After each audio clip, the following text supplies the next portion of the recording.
So last की 2 class में हम लोग सबसे पहले देखे मल्टीप्लिकेशन थ्योरम, उसके बाद हमने फैक्टोरियल सीखा। अब इस क्लास में हम लोग परम्यूटेशन स्टार्ट कर रहे हैं। तो परम्यूटेशन बेसिकली होता क्या है, अगर ये सवाल उठता है तो देखो हम लोग अभी एक कुछ क्वेश्चन कर रहे थे। जैसे हमने एक क्वेश्चन किया था कि हम ये रोज लेटर लिए और इसके 4 लेटर्स को सेलेक्ट किए और हम फाइंड कर रहे थे कि कितने डिफरेंट टाइप्स ऑफ वर्ड्स हम लोग 4 लेटर वर्ड्स फॉर्म कर सकते हैं। ठीक है, तो इसमें हम लोग कितने निकाले थे, फिर हमने 4 डब्बे बनाए थे ऐसे, है ना। यहाँ कितने रख सकते हैं, 4, रिपीटेशन अलाउड नहीं है तो 3, 2, 1, तो 4 3 12 दूनी 24, तो टोटल 24 पॉसिबिलिटीज़ थी, 24 अरेंजमेंट्स पॉसिबल थे। ठीक है, अच्छा अगर मैं यहीं पे रिपीटेशन अलाउड कर देता तो 4 × 4 × 4 × 4 इतनी पॉसिबिलिटीज़ हो जाती है। मैं बोलूँ 4 की पावर 4। ठीक है, तो अब यहाँ पे देखो, यहाँ मैं क्या कर रहा हूँ, जो मेरे पास अवेलेबल लेटर्स थे उनके मैं सारे लेटर्स यूज़ कर रहा हूँ। ठीक है, और मैं अलग अलग अरेंजमेंट बना रहा हूँ। ऐसे ही पॉसिबल है कि मैं 4 में से सिर्फ 2 लेटर यूज़ करता, मान लो।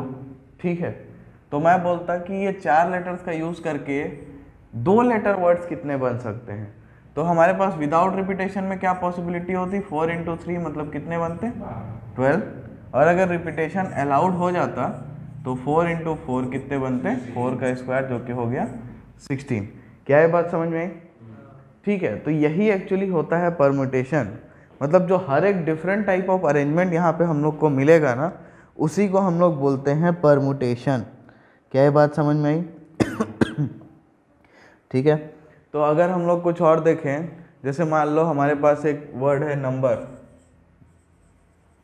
NUMBER। अब नंबर में से हमको मान लो 3 लेटर वर्ड्स बनाने हैं। ठीक है, तो 3 लेटर वर्ड्स अगर हमको बनाने हैं तो मैं काउंट करूँगा 1 2 3 4 5 6, 6 वर्ड्स हैं। तो 6 यहाँ, 5 यहाँ, 4 यहाँ, सबको मल्टीप्लाई करेंगे तो कितना हो जाएगा, 120 आएगा क्या? ठीक है, तो इस तरीके से हम लोग फाइंड करते हैं परम्यूटेशन। मतलब परम्यूटेशन कुछ भी नहीं है, एक अरेंजमेंट है एक डेफिनेट ऑर्डर्स में। ठीक है, जिसमें हम लोग या तो सारे ऑब्जेक्ट्स यूज़ कर सकते हैं, जैसे हमने इस केस में किया, सारे यूज़ कर लिए जितने अवेलेबल थे, या कुछ यूज़ कर सकते हैं। क्या ये बात समझ में आई? ठीक है, तो इसको नोट करना इतना इम्पॉर्टेंट तो नहीं है, बट हाँ इसमें हम लोग ये डेफिनेशन इसका नोट कर सकते हैं कि permutation is an arrangement in a definite order of a number of objects taken some or all at a time। ठीक है, तो इसको नोट कर लो। ठीक है, तो अब अपन परम्यूटेशन फाइंड करने की शुरुआत करते हैं। सबसे पहले हम लोग केस ले रहे हैं कि भाई सारे जो ऑब्जेक्ट्स हैं वो डिस्टिंक्ट हैं। ठीक है, एग्जाम्पल से मैं समझा देता हूँ पहले। जैसे हम लोग सबसे पहले जो वर्ड यूज़ किए थे ना, वो रोज था, ROSE। इसके चारों लेटर्स डिफरेंट है। ठीक है, तो ऐसे वर्ड्स का कॉम्बिनेशन अभी हम लोग लेने वाले हैं। इसके अलावा दूसरी पॉसिबिलिटी हो सकती है ROOT, रूट, जिसमें क्या है, ये 2 वर्ड्स सिमिलर हो जा रहे हैं, तो इसको हम लोग थोड़ी देर बाद लेंगे। क्या ये बात समझ में आई? तो अभी हम लोग रोज के टाइप के वर्ड्स की बात कर रहे हैं, जहाँ पे हर एक जो एलिमेंट है वो डिफरेंट है। ठीक है, हर ऑब्जेक्ट जो है वो डिस्टिंक्ट है, अलग अलग है, अलग से पहचाना जा सकता है। ठीक है, तो लेट अस एज्यूम कि हमारे पास n ऑब्जेक्ट्स हैं। ठीक है, हमारे पास कितने ऑब्जेक्ट्स हैं, n ऑब्जेक्ट्स। अब इस n ऑब्जेक्ट्स में मैं r ऑब्जेक्ट्स को अरेंज करना चाहता हूँ। क्या करना चाहता हूँ, n ऑब्जेक्ट्स में से r ऑब्जेक्ट्स को अरेंज करना चाहता हूँ। तो मैं क्या करूँगा, ऐसे r बॉक्सेस बनाऊँगा। ठीक है कि नहीं?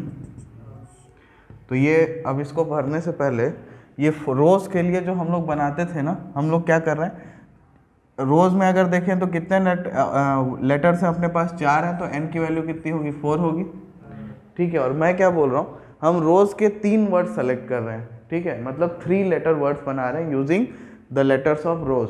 ठीक, तो अगर मैं 3 लेटर वर्ड्स बना रहा हूँ तो ये r की वैल्यू मैं 3 बोलूँगा, और मैं एक बॉक्स बनाऊँगा, ध्यान से देखना, और इसमें मैं 3 वो बनाऊँगा। ठीक है ना, अब मैं फिल करना चालू करूँगा। तो 3 मुझे यूज़ करना है, तो 3 मैंने बॉक्स बना लिया। पहले में मैं कितना रख सकता हूँ, 4, अगले में कितना रख सकता हूँ, 4 - 1 3, अगले में कितना रख सकता हूँ 2, ठीक है ना। अब यहाँ पे सेम फिलिंग स्टार्ट करते हैं। तो पहले पोजीशन में रखने के लिए कितनी पॉसिबिलिटीज है n, अगले में कितनी है n-1, अगले में कितनी है n-2, ऐसे ही n-3, n-4, ऐसे ही अंत कहाँ तक होगा ये सोचना है। तो देखो r जब हमारे पास था r3 था, तो यहाँ पे कितना है ध्यान से देखो, n-r+1 है ये, क्योंकि देखो फर्स्ट वाले केस में n यूज हो जाता है, ठीक है। तो सेकंड वाले में n से एक कम, देखो सेकंड पोजीशन पे 1 एक्स्ट्रा ऐड हो रहा है ना, मतलब सेकंड पोजीशन पे 1 सब्ट्रैक्ट हो रहा है, थर्ड पोजीशन पे 2 सब्ट्रैक्ट हो रहा है।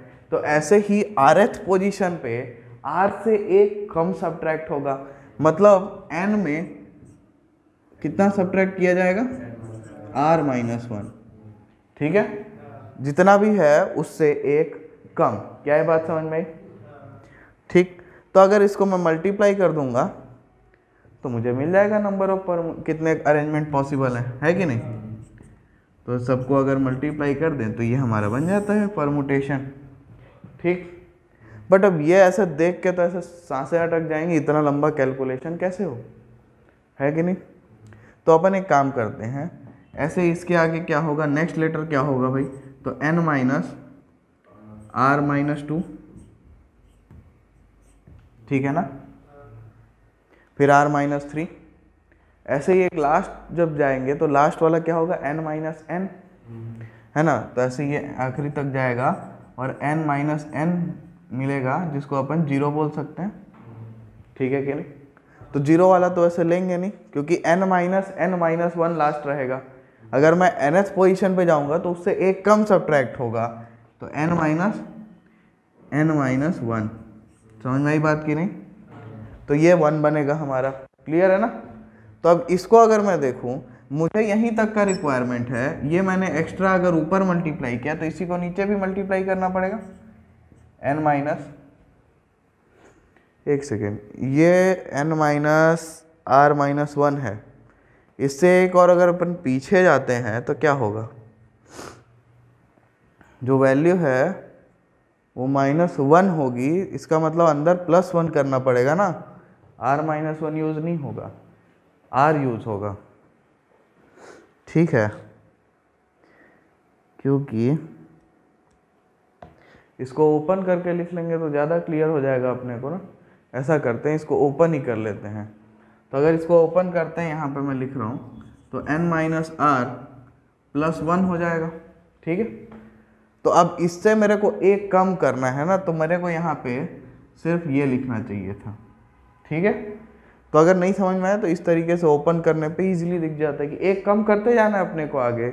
तो ये वाला जो टर्म था वो ये था, इससे एक कम करूँगा, -1 अगर मैं करूँगा तो क्या बचेगा, n-r, तो इसलिए यहाँ पे n-r यूज़ हुआ। क्या ये बात समझ में आई, ठीक है। तो अब नीचे मुझे क्या मल्टीप्लाई करना है, जो मैंने एक्स्ट्रा ऊपर मल्टीप्लाई किया है, तो n-r से लेके ये इसको मैं क्या लिख सकता हूँ, देखो n-n+1, या फिर आसान शब्दों में 1, ठीक है ना, तो 1, ठीक। अब ऊपर वाला अगर देखें, n से शुरू होके 1 तक जा रहा है, n से शुरू होके 1 तक जा रहा है, मतलब ऊपर जो है वो n फैक्टोरियल लिखा हुआ है, और नीचे n-r से शुरू होके 1 तक जा रहा है, मतलब नीचे n-r का फैक्टोरियल लिखा हुआ है, ठीक है ना। तो ये जो एक्चुअली यहाँ से यहाँ तक ये जो रिक्वायरमेंट था हमारा, इसको हम लोग बोलते हैं परमुटेशन, ठीक। तो ये जो ब्लू बॉक्स में मैं बना रहा हूँ, इसको हम लोग रिप्रेजेंट करते हैं n-p-r से, ठीक है, n-p-r से। इसका क्या मतलब है कि from n objects we are using r, ठीक है, मतलब arrangement of r objects from n objects, ठीक है। r की वैल्यू जो है ये हमेशा लेस देन या इक्वल टू n होगी, क्योंकि n ऑब्जेक्ट्स अवेलेबल हैं, उससे ज़्यादा ऑब्जेक्ट्स तो अरेंज करोगे नहीं, उससे कम ही करोगे या उसके एट मैक्स इक्वल कर सकते हो। क्या ये बात समझ में आई। तो यहाँ से हमारा जो इम्पोर्टेंट फार्मूला आया n-p-r का, वो ये है कि अगर मैं बोलूँ कि permutation of r objects from n objects क्या मिलेगा, ये मिलेगा n factorial divide by n minus r factorial. क्या ये बात समझ में आई? तो अब इसको हम लोग जब क्वेश्चन में यूज़ करेंगे तो बहुत ईजिली हम लोगों को समझ में आएगा। ठीक है, तो ये जो हमको फार्मूला मिला, ये क्या चीज़ का फार्मूला मिला है भाई? तो ये हमको मिला है फार्मूला कि permutation of n different objects taken r at a time. मतलब n ऑब्जेक्ट्स का परमुटेशन जब मैं r ऑब्जेक्ट्स को एक टाइम पे सेलेक्ट करूँगा तो कितना आएगा? npr, जो कि किसके इक्वल होगा? n factorial upon n minus r का फैक्टोरियल। क्या ये बात समझ में आई? ठीक है, चलो इसको नोट कर लो। ठीक है, तो ये हमारा दो फार्मूला बनेगा। एक तरीके से बोल सकते हो कि अगर मैं n ऑब्जेक्ट्स को यूज़ करूं, ठीक है, तो number of permutation of n different objects taken r at a time, जब r की वैल्यू n से छोटी हो या एट मैक्स इक्वल हो सकती है और ऑब्जेक्ट्स रिपीट नहीं करेंगे तो कितना होगा? npr। और अगर रिपीटेशन अलाउ हो जाता तो क्या होता? n r बार n into n into n into n करते तो n की पावर r आ जाता। किसी को इसमें तो कोई दिक्कत नहीं होगी। ठीक है, तो ये रही बात जब हमारे सारे ऑब्जेक्ट्स अलग अलग थे। ठीक है, अब अगर ऑब्जेक्ट सेम हो जाए तो क्या होगा? देखो, जैसे रूट का एग्जांपल हम लोग ले रहे थे, तो अगर हमारे पास रूट है, ठीक है, तो मैं अगर ये दो ओ जो है ना, इनको अलग पहले सोचता हूँ। चलो ठीक है, तो इसको मैं बोल दे रहा हूँ O1 और इसको बोल रहा हूँ O2। ठीक, एक ये रूट है।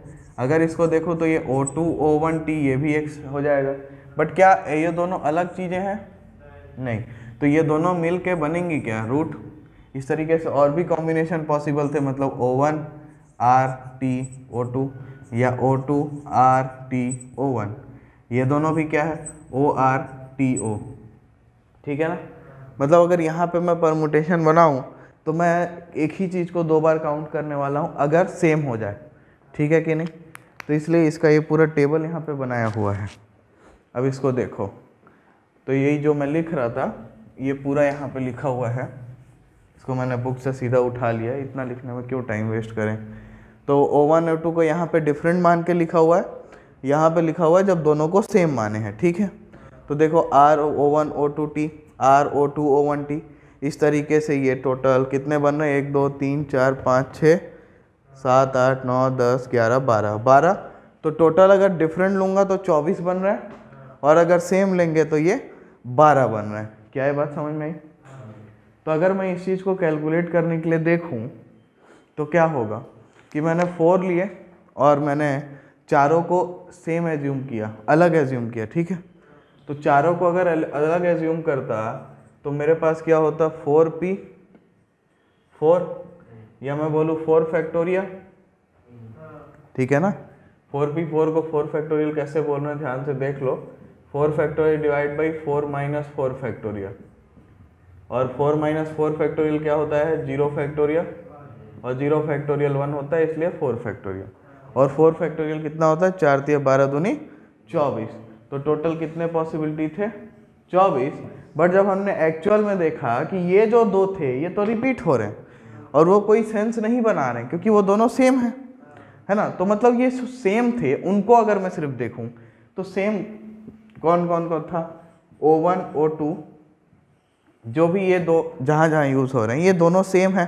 तो अगर मैं इन दोनों के अरेंजमेंट को सिर्फ देखूं, क्या सिर्फ इन दोनों के अरेंजमेंट को देखूं तो क्या पॉसिबिलिटी है? 2p2, या मैं बोलूँ 2 फैक्टोरियल।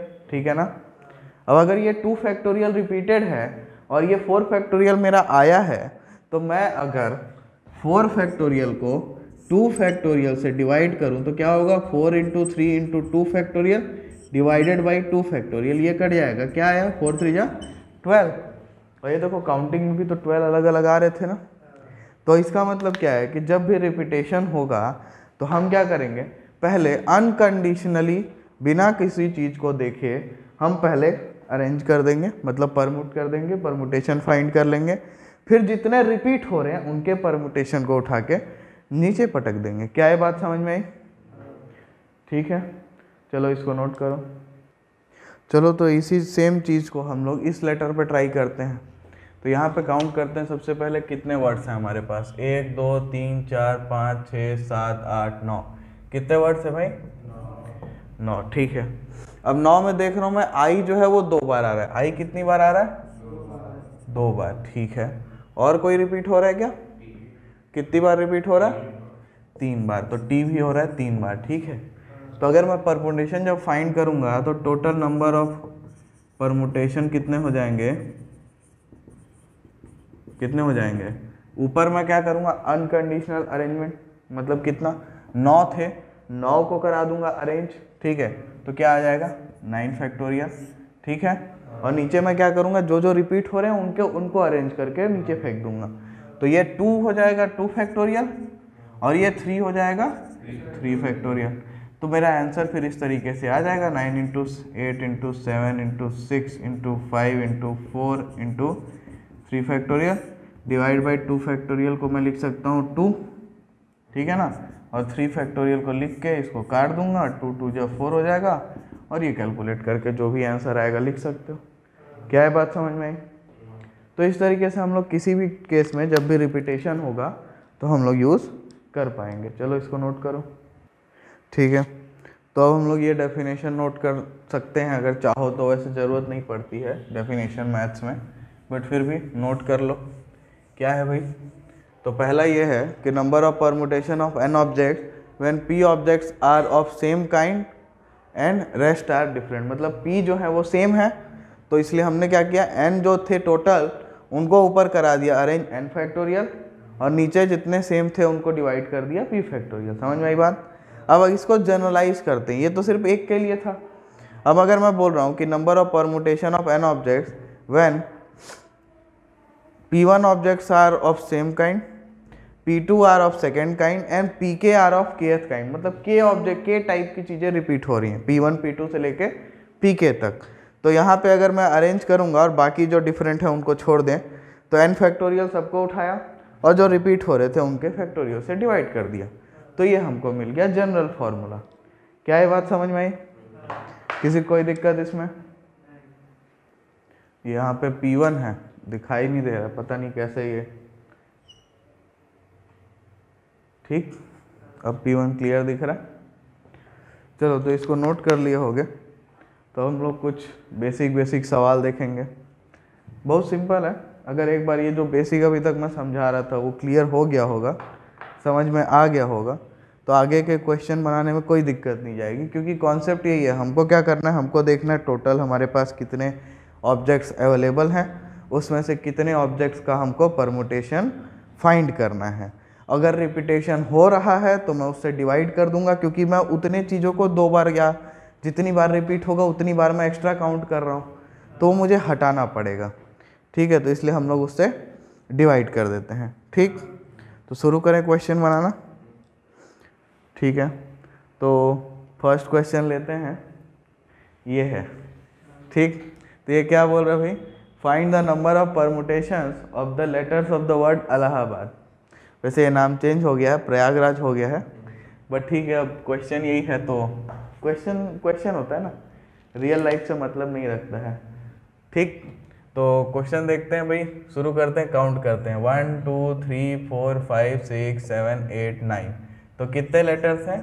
9, ठीक है। और ये इसने कोई रिस्ट्रिक्शन बोला नहीं है, मतलब सीधा परमुटेशन ही बोल दिया, तो मतलब मैं सारे लेटर्स को परमुट कराने वाला हूँ ऑब्वियसली, है ना। मैं बोल सकता हूँ 9p9 करने वाला हूँ मैं, जो कि 9 फैक्टोरियल ही होने वाला है, ठीक है। अच्छा, लेकिन समस्या ये है, इसमें अगर मैं देखूँ तो 1 2 3 और 4, ए जो भाई साहब हैं ए, ये 4 बार रिपीट हो रहा है। उसके अलावा एल भी 2 बार हो रहा है क्या? और कुछ भी हो रहा है क्या?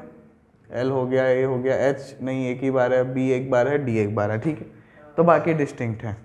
तो अब अगर मैं देखूं तो मेरे पास क्या हो जाएगा? मेरा जो नंबर ऑफ परमुटेशन है वो कितना हो जाएगा? मेरे पास जो टोटल है वो मैं ऊपर रखूँगा, अनकंडीशनली मैं उसको डिस्ट्रीब्यूट कर दूंगा, मतलब अरेंज कर दूंगा, तो मेरा 9 फैक्टोरियल तो ऊपर आएगा ही। अब नीचे रिपीट हो रहा है मेरा ए 4 बार, तो इसलिए यहाँ मैं यूज़ करूँगा 4 फैक्टोरियल। एल जो है वो 2 बार, तो मैं 2 फैक्टोरियल यूज़ करूँगा। तो 9 into 8 into 7 into 6 into 5 into 4 factorial divided by 4 factorial into 2 factorial, ठीक है ना। अब 4 फैक्टोरियल को उड़ा देंगे, 2 फैक्टोरियल तो 2 होता है, तो 2 को भी कहीं से स्वाहा कर लेते हैं। अब बाकी जो बचा उसको मल्टीप्लाई करते हैं, तो ये देखो 5 चौके 20, 2 छके 12, 120, 120 इंटू 7, ये 12 9 जो सबको याद होता है 108 है ना। तो 120 हो गया, 120 इंटू 9 कितना हो गया 1080 इंटू 7, तो इससे करोगे तो 707, 7 8 56, 6 5 कैरी गया, 0 के साथ निपट गया, 7 3 के 7। तो कितने नंबर ऑफ पॉसिबल परमुटेशंस हो गए, ठीक है। तो किसी को इसमें कोई दिक्कत, तो हम लोगों को इसी टाइप के सवाल बनाने, बहुत ज़्यादा हार्ड नहीं होते हैं क्वेश्चन। वैसे अपना आंसर गलत क्यों आ रहा है भाई, नहीं सॉरी आंसर सही आया है, मैं तो मजाक कर रहा था। चलो ठीक है, इसको नोट कर लो।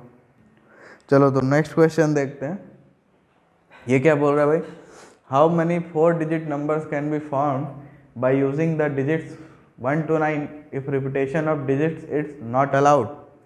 ठीक है, तो डिजिट्स का रिपीटेशन अलाउड नहीं है और डिजिट्स 1 to 9 है, मतलब 9 डिजिट्स अवेलेबल है हमारे पास। हमको 4 डिजिट नंबर बनाने हैं, मतलब 9 में से 4 का परमुटेशन फाइंड करना है। मतलब मुझे फाइंड क्या करना है, 9p4। ओह बहुत पतला हो गया, ठीक है दिखाई दे रहा होगा, ठीक। तो 9p4 है, तो एकदम आराम से 9 फैक्टोरियल डिवाइडेड बाई 9 माइनस 4 का फैक्टोरियल, खत्म।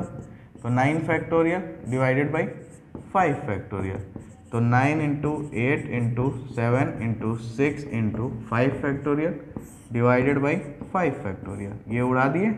अब ये भयंकर सा मल्टीप्लिकेशन है, तो इसको अपन को करना पड़ेगा।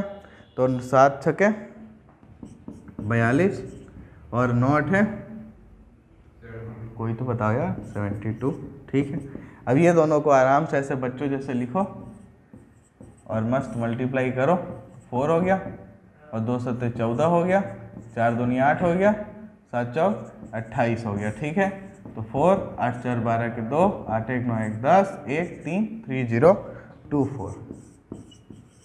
तो इस तरीके से ना थोड़ा मल्टीप्लिकेशन तेज रखोगे, जल्दी जल्दी इस चैप्टर के क्वेश्चन बनेंगे, क्योंकि इसमें और कुछ करना नहीं है, बस सिर्फ मल्टीप्लाई ही करने में टाइम लगेगा। कॉन्सेप्चुअली बहुत सिंपल है ये चैप्टर।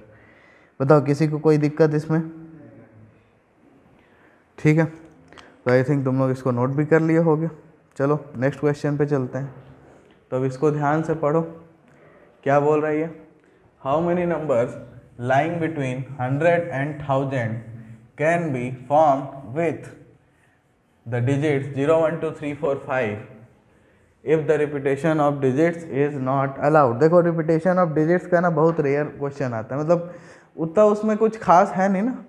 आर की पावर दैट, मतलब जो भी डिजिट्स रिपीट हो रहे उतने का पावर उतना, खत्म। एन की पावर आर, सिंपल। तो इसमें मैक्सिमम सवाल इसी में बनेंगे। तो सबसे पहले अपन देखते हैं क्या बोल रहा है, how many numbers between 1000 and 100 and 1000। 100 and 1000 मतलब 100 से बड़ा, 1000 से छोटा, ठीक है। तो मतलब 3 डिजिट नंबर की बात हो रही है, आसान भाषा में बोलें तो, ठीक है। तो 3 डिजिट नंबर है, 1 2 3 4 5 6, 6 चीज़ें मुझे दी गई हैं। तो मैं 6 से 3 का परमुटेशन, मतलब 6 में से 3 को लूँगा और 3 का परमुटेशन करा रहा हूँ। तो मैं क्या फाइंड कर रहा हूँ, 6p3। तो ये क्या हो जाएगा, 6 फैक्टोरियल बाई 3 फैक्टोरियल। डायरेक्ट लिख दूँ चलेगा ना, कि 6 - 3 लिखना पड़ेगा, समझ गए हो, ठीक है। तो 6 into 5 into 4 into 3 factorial divided by 3 factorial, ये स्वाहा हो जाएगा। 5 चौके 20 छका 120, तो ये मिला 120, ठीक है। बट एक समस्या है जो तुम लोग ध्यान से देखे नहीं, क्या नहीं देखे, कि हम 3 डिजिट बना रहे थे, ठीक, हमने इस जीरो के बारे में कुछ किया ही नहीं। और ये जो 120 पॉसिबिलिटीज़ हैं, इसमें एक पॉसिबिलिटी ये भी तो है कि जीरो यहाँ पे आ जाए, और जैसे ही जीरो यहाँ पे आएगा, क्या ये नंबर 1000 और 100 के बीच में आएगा? ये तो 2 डिजिट नंबर बन गया भाई साहब। तो कुछ करना पड़ेगा प्रबंध। तो एक काम करते हैं, जीरो को कर देते हैं यहाँ पे फिक्स। अब कितने लेटर डिजिट्स बचे, 5। उन 5 को इन 2 जगहों पे रख देते हैं, मतलब क्या फाइंड कर लेते हैं, 5p2। तो 5 फैक्टोरियल बाई, मैं लिख दे रहा हूँ 5 में, ठीक है, 5 फैक्टोरियल बाई 3 फैक्टोरियल, ठीक है। 5 into 4 into 3 factorial divide by 3 factorial, तो ये स्वाहा हो गया, 5 4 जा 20। तो इसका मतलब क्या है, कितने नंबर्स होंगे, तो number of digits, numbers line between 100 and 1000 are, इतना लिखोगे अंग्रेजी में, फिर लिखोगे 120 माइनस 20 इज इक्वल टू 100। क्या है बात समझ में आई? तो अगली बार से इस टाइप के क्वेश्चन हो तो बड़े थोड़ा सा सतर्क हो जाना, ऐसा ना हो एकदम कि जादू ही चमत्कार करके आ जा रहे हो, सोचो, क्योंकि कई बार जीरो जानबूझ के दिया जाता है कि ऐसी गलती करो, और अगर एमसीक्यू का पेपर होगा तो एक ऑप्शन पक्का ये वाला लिखा रहेगा, ताकि एकदम जोश में खुशी से एकदम आंसर टिक लगाओ और बाद में फिर वो गलत हो जाए, ठीक है। तो आई थिंक कि सब लोग नोट कर लिए, तो हम लोग नेक्स्ट क्वेश्चन की तरफ चलते हैं। अब इसको तुम लोग खुद से एक बार ट्राई करो फटाफट, ज़्यादा हार्ड नहीं है, बहुत सिंपल सा क्वेश्चन है। बस इसमें क्या है कि जो अपन अभी तक कैलकुलेट कर रहे थे उसको मैथमेटिकल फॉर्म में दिया हुआ है, हमको बस फॉर्मूला यूज़ करके इसको सॉल्व करना है। तो सबसे पहले NP5 दिया है, उसको क्या लिख सकते हो बताओ? NP5 को क्या लिख सकते हो? बढ़िया, एक नंबर ये लिख दिए। और 42 तो नहीं बदल सकते। NP3 को क्या लिख सकते हो? Very good. अब सबको यहाँ पे एक चीज तो दिख ही रहा है कि उड़ा दो भाई, है ना? क्रॉस मल्टीप्लाई कर दूं?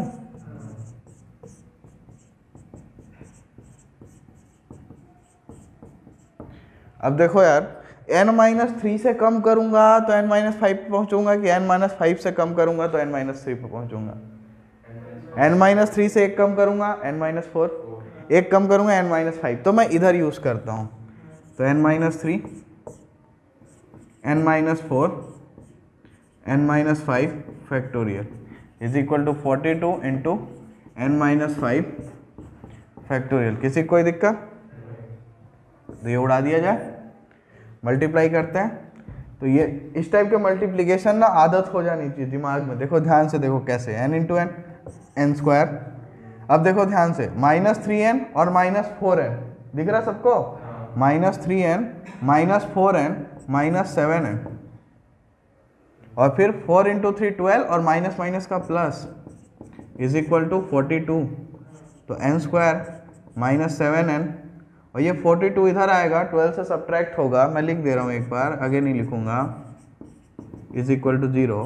तो n स्क्वायर -7n प्लस होगा कि माइनस? 42 माइनस 12 कितना? 30 इज इक्वल टू 0। इसको सॉल्व करना आता है? कैसे करें? क्वाड्रेटिक फार्मूला है ना, फैक्टराइजेशन ट्राई करना चाहिए, लेकिन एक बार अच्छा ऑप्शन बनता है कई बार। बाकी इसमें बन रहा है क्या? सोचो जरा।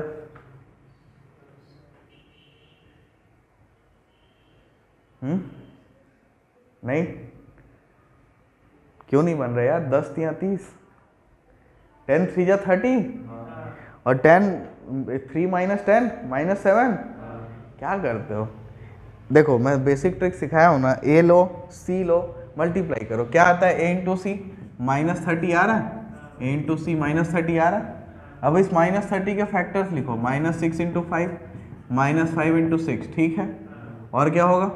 -10 इंटू 3, और 3 इंटू -10, -3 इंटू 10, ठीक। और कुछ है जिससे 30 मिलता है? मेरे को और कुछ नहीं दिख रहा। हाँ 15 भी है एक, तो -2 इंटू 15, और -15 इंटू 2, और कुछ नहीं है। अब देखो इसमें से कौन से -7 बनेगा? जब भी माइनस रहे तो बड़ा प्यार से बन जाता है, ये रहा,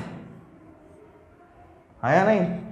तो बस इसको ब्रेक कर देते हैं, n square -10n plus 3n -30 is equal to 0। n common लेंगे, n-10 प्लस 3 कॉमन लेंगे, n-10 इज इक्वल टू 0। तो यहाँ से क्या मिला?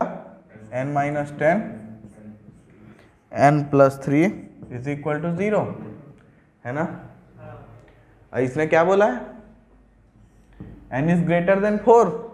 यहाँ से अपन को मिलेंगे दो answer, n is equal to 10n-3। क्या ये पॉसिबल है? नहीं। तो n का आंसर कितना हो गया? 10। क्या ये बात समझ में आई?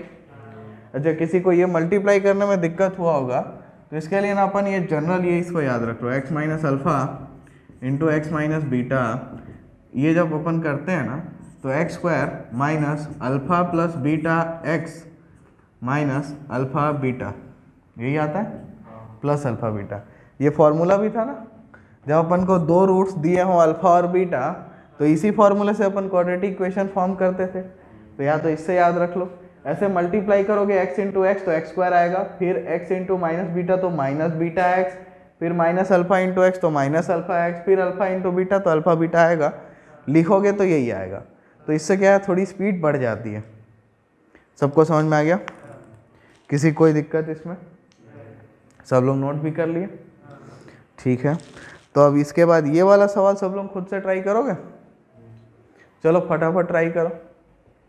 सिंपल है, ज़्यादा हार्ड नहीं है। जो क्वेश्चन अभी सॉल्व किए हम लोग उसी के जैसा ये भी है, बस इसमें क्या चेंज हुआ, इसमें बस थोड़ा सा बदला। यहाँ पे n है, यहाँ पे n-1 है, ठीक है। और वही n-1 ही तुम लोगों से गलती करवाएगा, जो भी गलती होगी, ठीक है। और रेंज का ध्यान रखना कि n की वैल्यू ग्रेटर देन 4 है। अगर 4 से छोटी कोई भी वैल्यू आती है तो वो आंसर हम एक्सेप्ट नहीं करेंगे, ठीक। तो आई थिंक कि मैं भी स्टार्ट करता हूँ, तुम लोग भी अपनी कॉपी में बनाते रहो। बहुत सिंपल सा है, बन जाएगा आराम से। तो शुरू करते हैं। तो n-4 को मैं लिख सकता हूँ n फैक्टोरियल बाई n-4 का फैक्टोरियल, ठीक है। नीचे क्या है मेरे पास? नीचे है n-1 का फैक्टोरियल डिवाइडेड बाई n-r। ध्यान से देखो, इसको देख लो। अच्छा, n ये है माइनस r 4 है और इसका फैक्टोरियल है इज इक्वल टू 5/3, ठीक है। अब ये जो n फैक्टोरियल है इसको मैं क्या लिख सकता हूँ? n into n-1 factorial divided by n-4 factorial into, देखो इसको उल्टा करके मल्टीप्लाई कर रहा हूँ, किसी कोई दिक्कत नहीं होनी चाहिए। तो ये n-5 दिख रहा है सबको और नीचे देखो ये n-4 है, इसको मैं क्या लिख सकता हूँ? n-4 into n-5 factorial is equal to 5/3। तो अब काटना आसान हो गया क्या? ये उड़ा दिए, ये उड़ा दिए। अरे यहाँ पे n-4 कहाँ से आ गया? अच्छा, यहाँ n-4 था, ठीक है। ये n-5 था, इसको यहाँ से नहीं काटेंगे। अच्छा, मैंने मिक्सअप कर दिया लिखने में इसको।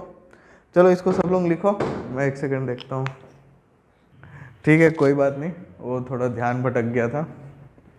तो ये वाला एक्चुअली यहाँ पे ये इसको एक्सचेंज कर रहे थे ना, n-5 ऊपर आ रहा था, ये नीचे आना था, वो मैं देख नहीं पाया, थोड़ा दिमाग मेरा उधर चला गया।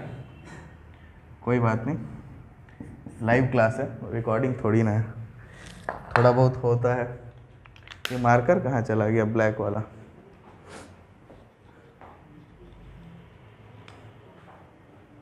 तो यहाँ तक सब ठीक है। हाँ, यहाँ पे n-4 को मैं क्या लिख सकता हूँ? n-4 इंटू n-5 का फैक्टोरियल, और ये कटेगा, ठीक है। और ये n-1 का फैक्टोरियल कटेगा, ठीक है। तो अब n/n-4 इज इक्वल टू 5/3, यही आया सब लोगों का। अब इसको क्रॉस मल्टीप्लाई करेंगे तो 3n is equal to 5n-20। तो इधर ये इधर जाएगा और ये इधर आएगा, तो ये क्या हो जाएगा? 5n-3n 2n is equal to 20, n is equal to, simple सा सवाल था, बस वो कोई आ गया था इसलिए थोड़ा डिस्टर्ब हो गया मैं, बट कोई बात नहीं, ये सब लाइफ का पार्ट है। चलो तो नेक्स्ट क्वेश्चन भी देखो। चलो इसको भी ट्राई करो फटाफट। ये भी सिंपल है। इस बार, पिछली बार हमने n के साथ खेला है ना, इस बार हमको r के साथ खेलना है। चलो फटाफट ट्राई करो इसको, सिंपल सा है, बस ये फॉर्मूला तो एक ही है ना, NPR is equal to n factorial upon n-r factorial. उसी को हमको बार बार यूज़ करते जाना है हर सवाल में। तो इसमें हम लोग लिखेंगे, अगर तो हम लिखना शुरू करते हैं, तो हम लोग अपनी कॉपी में शुरू करते जाओ। तो ये हो जाएगा 4 फैक्टोरियल अपॉन 4 माइनस आर का factorial is equal to 6 into 5 factorial upon 5 minus, ध्यान देना ये वाला टर्म सबसे इंपॉर्टेंट है यहाँ, n माइनस आर, तो 5 माइनस आर माइनस 1 का फैक्टोरियल। ठीक है, तो अब इसको अपन लिखना शुरू करते हैं। तो ये यार यहाँ पे देखो तो जरा, ये 5 इंटू 4 फैक्टोरियल तो 5 फैक्टोरियल बन रहा है ना, 5 इंटू 4 फैक्टोरियल तो 5 फैक्टोरियल, इसको उड़ा देता हूँ सीधा सीधा, फिर क्या है, टेंशन क्यों लेने का। और ये नीचे हो गया 4 माइनस आर का फैक्टोरियल 6 अपॉन, ये क्या होगा देखो 5 माइनस आर और प्लस 1 का फैक्टोरियल। ठीक है ना, तो ये क्या हो जाएगा 6 माइनस आर का फैक्टोरियल 6 अपॉन 6 माइनस आर का फैक्टोरियल। ठीक है, अब 4 माइनस आर को हम लोग एक कम करते जाएंगे, क्या हो गया भाई, चलो कोई बात नहीं। तो 4 माइनस आर को अगर मैं कम करूँगा तो ये तो 3 माइनस आर की तरफ जाएगा, तो मेरे को इसको कम करना पड़ेगा, हाँ या नहीं। ये किसको क्या करें बताओ तुम लोग जरा सोचो। 6 माइनस आर को मैं क्या लिख सकता हूँ, हाँ 4 माइनस आर को, अच्छा क्या होगा इससे, 4 माइनस आर प्लस 1 फिर 4 तो 5 कम क्या होता है आर की एम, आर कम होता है ना, हमारा आर ये है ना, तो अगला टर्म आर माइनस 1 आएगा, आर की जगह पे आर माइनस 1, चलो लिख के देख लो यहाँ पे। तो 4 माइनस आर माइनस 1 क्या आएगा, 4 माइनस आर प्लस 1 मतलब 5 माइनस आर। ठीक है, तो इसका मतलब क्या है, इसको पीछे ले जाऊंगा यहाँ पहुँचने के लिए। ठीक है, ये छोटी छोटी चीज़ों को ध्यान देना, मैथ्स है ना, इसलिए मैं अलग से लिख रहा हूँ, पूरा बेसिक मैथ्स है ये। तो अब यहाँ पे मैं लिख रहा हूँ, तो 4 माइनस आर, अगला क्या आएगा 5 माइनस आर, और अगला क्या आएगा 6 माइनस आर का फैक्टोरियल अपॉन 6 माइनस आर का फैक्टोरियल। ठीक है, ये उड़ा दिया मैंने, तो ये क्या हो जाएगा 1 is equal to 6 into 4 minus r into 5 minus r. अब इसको मल्टीप्लाई करते हैं, चलो, तो 1 इज इक्वल टू 6 और 4 माइनस, ये देखो अब इसको कैसे करना है भाई, तो देखो r और r का r स्क्वायर होगा प्लस में, दिख रहा है सबको, ठीक है।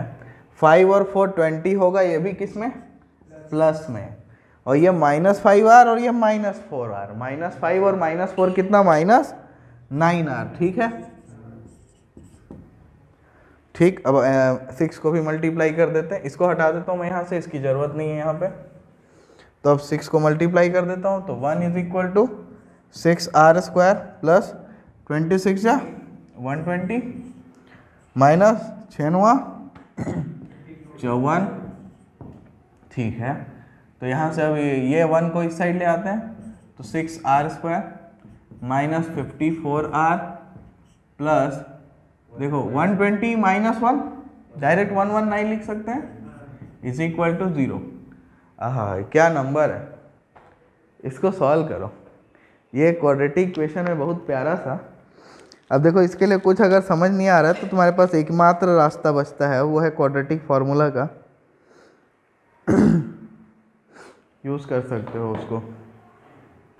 देखो मेरी इनर फीलिंग सही बोल रही थी, ये अपना जो इक्वेशन है ना ये गलत आया, क्योंकि मैं काफ़ी देर से यही सोच रहा था कि r की वैल्यू जो है ये तो इंटीजर आनी चाहिए, वो भी प्यारा सा सुंदर सा, ये 119 उसको कभी इंटीजर आने ही नहीं देगा, इसका मतलब हमसे हुई है कहीं पे गलती, तो वो उस गलती को खोजते हैं, इधर तो कुछ मतलब नहीं है जाने का, बैक चलते हैं। तो मेरे हिसाब से गलती इसमें तो कुछ नहीं है, इसको भी हटाओ, इसमें भी नहीं है और इसमें भी नहीं है। अब जो भी गड़बड़ हुआ है वो यहीं पे हुआ है ना, तो क्या गड़बड़ हुआ, समस्या यही है। अगर मैं इसमें -1 करूं तो ये 5 माइनस आर होगा, और -1 करूं तो 4 माइनस आर होगा, तो हम लोग एक्चुअली -1 की जगह +1 करने चलेगा, क्योंकि इसमें जब +1 करेंगे तो 5 माइनस आर होगा, और +1 करेंगे तो 6 माइनस आर होगा। हाँ बोलो, ऐसा ही क्या, ऐसा, चलो ट्राई करते हैं ना, ट्राई करने का पैसा थोड़ी लगता है, ट्राई करो, चलो यहाँ पे यही गड़बड़ हुआ पिछली बार कि हमने इसको कम करने के बजाय बढ़ाया, ठीक है, क्योंकि जैसे +1 करोगे तब 5 - r आएगा ना, तो इसलिए अब इस बार हम लोग इसको कम करते हैं। तो 6 - r है, तो 6 - r। अगला क्या होगा? 6 - r -1, मैं लिख दे रहा हूँ। अगला क्या होगा? 6 - r -1 -1, या मैं -2 लिख दूँ, चलेगा क्या? ये 4 फैक्टर ये है ना, तो ये दोनों सेम है ना, उड़ा देते हैं। चलो, तो 6 - r और ये क्या? 5 - r। तो 6 - r into 5 - r is equal to 6। ठीक है, लेट्स सी क्या होता है अब। तो 6 × 5 = 30 और ये +r² और ये -6r और -5r, तो -11r इज इक्वल टू 6। ठीक है, तो यहाँ से क्या मिला हमको? r² -11r और 30 - 6 कितना? 24 इज इक्वल टू 0। इसको ट्राई करते हैं हम। ठीक है, तो शुरू करा जाए। तो देखो a और c का प्रोडक्ट होता है -24 और मेरे को हाँ +24 होगा। चलो प्लस ले लेते हैं, क्या फर्क पड़ता है। लो +24 ले लो, तो 8 × 3 होता है 24, मेरे को पता है, और 8 + 3 होता है 11। ठीक है ना, तो r² -3r -8r +24 is equal to 0। तो r कॉमन लूंगा तो r -3, -8 कॉमन लूंगा तो r -3 इज इक्वल टू 0। तो r -3 हो गया और r -8 हो गया। तो r की वैल्यू 2 आई, 3 और 8, और ये इंटीजर है, इसका मतलब ये आंसर सही है, इसमें ज़्यादा टेंशन लेने की ज़रूरत नहीं है। चलो कोई बात नहीं, हो जाती है छोटी मोटी गलतियाँ, मेरे से हुई, मैंने इसको बढ़ा दिया। देखो याद रखना, फैक्टोरियल में कम करना है, बढ़ाना नहीं है। तो पिछली बार वाली गलती तुमसे भी हो सकती है जल्दी जल्दी में। ठीक है, चलो नोट कर लो। चलो, तो इसमें किसी को कोई दिक्कत नहीं है? मैं नेक्स्ट क्वेश्चन ले आता हूँ, उसको पढ़ते रहो। देखो ध्यान से पढ़ो इसको, क्या बोल रहा है? Find the number of different 8 letter arrangements, 8 लेटर का अरेंजमेंट बनाना है, that can be made from the letters of the word daughter. तो पहले डॉटर शब्द को लो, उसके अरेंजमेंट्स खोजो। ठीक है, ये बड़ा अच्छा सवाल है, मतलब इस टाइप के सवाल अभी हम लोग देखे ही नहीं हैं। तो इसमें क्या बोल रहा है कि डॉटर शब्द से 8 लेटर वाले कितने शब्द बना सकते हैं। इसके लेटर्स को अगर मैं काउंट करूँ तो 1 2 3 4 5 6 7 8। तो मतलब मुझे सम नहीं लेना है, मुझे सारे के सारे लेटर्स को ही यूज़ करके परमुटेशन फाइंड करना है। ठीक है ना। अब ये सबसे पहला जो कंडीशन बोल रहा है वही सबसे प्यारा है। क्या बोल रहा है? All the vowels occur together. अब इसमें कितने वॉवल्स होते हैं अंग्रेजी अल्फाबेट में, पता है सबको? 26 वॉवल होते हैं। शाबाश बेटा। ठीक है, तो 5 वॉवल होते हैं। कौन कौन से? ए ई आई ओ यू। ठीक है, इसमें कौन कौन है? इसमें अपने पास है ए, और कौन है भाई? ई है, और कौन है भाई? यू है, और कोई तो नहीं है ना। अब देखो वॉवल्स को साथ में रहना है, एक काम करो, एक बड़ी सी बोरी लेके आओ और वॉवल्स को उस बोरी के अंदर बंद कर दो। ठीक है, अब बोरी बंद हो गई, अब बाकी का प्रोग्राम करा जाए। तो कौन कौन बचा भाई, गिनो जरा। डी बच गया, ए यू हो चुके हैं, जी बच गया, एच बच गया, टी बच गया, आर बच गया। सारे डिफरेंट है। देखो ये तो डिफरेंट है, ये एक बोरी है, अंदर क्या है अपने को नहीं मालूम। अपने क्या दिख रहा है? एक आइटम। ठीक है, एक बोरी बस दिख रही है, और अरेंज करना है अब अपन को। तो कितने अपन एज्यूम करेंगे? 1 2 3 4 5, 1 2 3 4 5, इसको गिन लेंगे 6। तो मैं अरेंजमेंट शुरू करूंगा तो क्या आएगा? 6 फैक्टोरियल। इतने अरेंजमेंट होंगे, डायरेक्ट 6 पे 6 नहीं लिख रहा हूँ, तुम लोग को आता है इतना अरेंजमेंट। ठीक है, अब देखो यार, अंदर ये आइटम लोग भी तो ऐसा है ना कि इसे घूम गए मान लो, और ये ऐसा हो गया तो EUA, तो ये दूसरा लेटर बना लेंगे ना। इसका मतलब अंदर का अरेंजमेंट भी मैटर करता है, हाँ या नहीं? तो इसका मतलब क्या है? देखो 6 फैक्टोरियल भाई ये टोटल अरेंजमेंट है, अंदर ये लोग एक बार नहीं जितनी बार अरेंज होंगे उतने टाइम्स ये 6 फैक्टोरियल रिपीट हो जाएगा। मान लो एक बार AEU के साथ 6 फैक्टोरियल, अब EUA के साथ 6 फैक्टोरियल, तो ये जितनी बार अरेंज होंगे उतने बार 6 फैक्टोरियल आएगा। तो ये कितनी बार होंगे? 3 बार, मतलब 3 फैक्टोरियल टाइम्स। ठीक है ना, तो 6 फैक्टोरियल इंटू 3 फैक्टोरियल आ गया आंसर। कैलकुलेट कर लेना, आई एम नॉट इंटरेस्टेड। अब ये क्या बोल रहा है, all vowels do not occur together, all vowels do not occur together. ठीक है, तो एक काम करते हैं, पहले उठाते हैं सारे टोटल, कितने हैं 8 लेटर्स हैं, तो टोटल अरेंजमेंट 8 फैक्टोरियल हो गया। इतने में वॉवेल साथ में थे, तो इसमें ये हटा दूं तो जो बचा उसमें साथ नहीं होंगे, तो आंसर क्या हो जाएगा 8 factorial minus 6 factorial into 3 factorial, खत्म, सिंपल। आंसर निकाला जाए कि नहीं? ठीक है, मैंने निकाल रहा हूँ, तुम लोग निकाल के बताओ आंसर। चलो फाइंड करो। चलो तो नेक्स्ट क्वेश्चन ले लो और इसको रीड करो। बहुत सिंपल है ये भी, ध्यान से पढ़ोगे तो 1 मिनट में बना सकते हो। तो क्वेश्चन क्या है भाई, क्या बोल रहा है, how many ways can 4 red 3 yellow and 2 green disc can be arrange in a row. तो एक रो में 4 लाल 3 पीला और 2 हरे डिस्क को अरेंज करना है। If the disc of the same colour are indistinguishable, मतलब क्या है, मतलब जो डिस्क सेम कलर के बने हैं वो पहचान पत्र लेके नहीं आए हैं। जो 4 लाल हैं वो चारों लाल ही हैं, पता नहीं चलेगा पहली थी कि दूसरी की तीसरी की चौथी कौन सी डिस्क की थी, पता नहीं चलेगा। ठीक है, सेम चीज़ 3 येलो के साथ और 2 ग्रीन के साथ। ठीक, तो ठीक है भाई, इनको अरेंज करना है तो शुरू करते हैं। टोटल कितने हैं अपने पास, 4 3 7 2 9 डिस्क हैं। तो टोटल अरेंजमेंट कितने होने वाले थे 9 फैक्टोरियल, और सेम वालों को हटाना पड़ेगा 4 फैक्टोरियल 3 फैक्टोरियल 2 फैक्टोरियल, आंसर खत्म। इससे आसान क्वेश्चन मिलेगा जिंदगी में कहीं? ठीक है, अब अगला क्वेश्चन थोड़ा तुम्हारे आसानी को ख़त्म किया जाए, फिर इतनी खुशी मुझे हजम नहीं हुई। चलो, तो ये क्या है भाई, आज़ादी।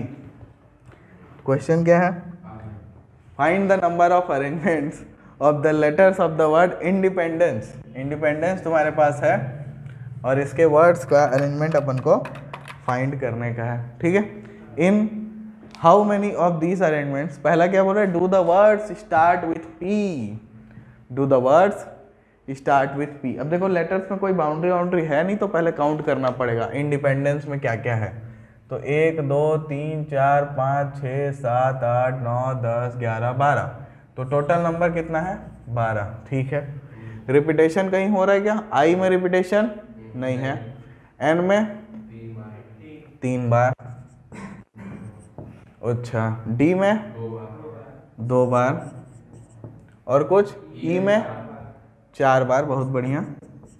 और कुछ देखो एग्जाम में ना ऐसा मत कर देना, एग्जाम में लिखना ना टोटल नंबर ऑफ वर्ड्स, नहीं total number of letters in the word independence n is equal to 12, n is repeated 3 times, d is repeated twice, e is repeated quadrice 4 times.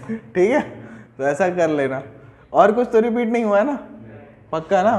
ठीक है, बचे कौन कौन, आज़ाद लोग, जो लोग रिपीट नहीं हुए हैं, 4 2 6 3 10 तो हो ही गए, 2 ही बचा होगा, एक तो डी बच गया, डी तो हो गया, एन बच गया, एन भी हो गया है, पी बच गया, पी, और कौन बच गया, सी। ठीक है, अब ये क्या बोल रहे हैं, आई भी बचे, अच्छा तो ये बोलना चाहिए था। तो 4 2 6 3 10 11 12, अबे 13 कैसे हो गया बे, कुछ गड़बड़ कर दिया क्या तुम लोग? एन 1 2 और 3 बार, ठीक है, डी जो है वो 2 बार, ये भी ठीक है, ई जो है वो 4 बार, 1 2 3 4, ये भी ठीक है, और पी सी आई भी है, तो टोटल 13 होना चाहिए, 1 2 3 4 5 6 7 8 9 10 11 12। ये क्या जादू हो रहा है? 4 2 6 3 9 10 11 12, ओहो हो सेड लाइफ। चलो, do the words start with P, कितने बार वर्ड्स पी से स्टार्ट होंगे? ठीक है, 12 का अरेंजमेंट करना है। मैं 12 वाला डब्बा तो बनाने नहीं जाऊंगा, मैं पागल तो हूँ नहीं, बट मैं बता दे रहा हूँ ऐसा कुछ होगा। पहले पे पी फिक्स कर देंगे, कितनी पोजीशन बची, कितने लेटर्स बचे, 11 पोजीशन, 11 लेटर, पी एक जगह फिक्स है तो उसको अरेंज करना ही नहीं है, तो अब 11 को अरेंज करना है, तो 11 फैक्टोरियल, रिपीटेशन कहाँ है भाई, 3 फैक्टोरियल 2 फैक्टोरियल 4 फैक्टोरियल, आंसर खत्म। ठीक है, तो देखो सवाल पढ़ना कितना इंपॉर्टेंट था, उसके लेटर्स को काउंट करना कितना इंपॉर्टेंट था, वहीं से आंसर आ गया, वो भी सेकंड्स में आया। चलो तो इस क्वेश्चन को थोड़ा और हार्ड बनाया जाए। अब सेकंड पार्ट लेके आते हैं इसका। तो सेकंड पार्ट क्या बोल रहा है भाई, do all the vowels occur together. ठीक है, तो ये मैं n को नीचे लिख देता हूँ ताकि अपने पास जगह रहे। तो n इज इक्वल टू 12। सब बीमार हो गए हैं, भला बताओ यार। चल तो ये क्या बोल रहा है, do all the vowels occur together. तो वॉवेल्स कितने हैं भाई, 1 2 ई और आई, बट वॉवेल्स कितने साथ में कौन कौन रहेगा, बस 2 कि 5? हाँ भाई रिपीट वाले हैं, ऐसे 4 बार ई रहेंगे तो ये चारों वॉवेल्स ही है ना कि बदल जाएंगे। तो इनको उठाया, बोरिया में डाला, खत्म। ठीक ठीक ठीक, अब आगे का प्रोग्राम शुरू करते हैं। ये लोग अलग, अब बाकी बचे क्या क्या बच गए, तो बाकी अपने 3 बार एन बच गए, एन एन एन, 2 बार डी बच गए, डी डी ई हो गया, और पी सी बच गए, है ना, प्रियंका चोपड़ा। ठीक है, और कुछ बचा नहीं। अब अरेंजमेंट शुरू करते हैं। तो 3 2 5 2 7 और 1 8, तो 8 factorial divide by 3 factorial 2 factorial. ठीक है ना। अब इनका अरेंजमेंट भी तो मैटर करेगा भाई साहब, अंदर ये लोग अरेंज हो सकते हैं कि नहीं।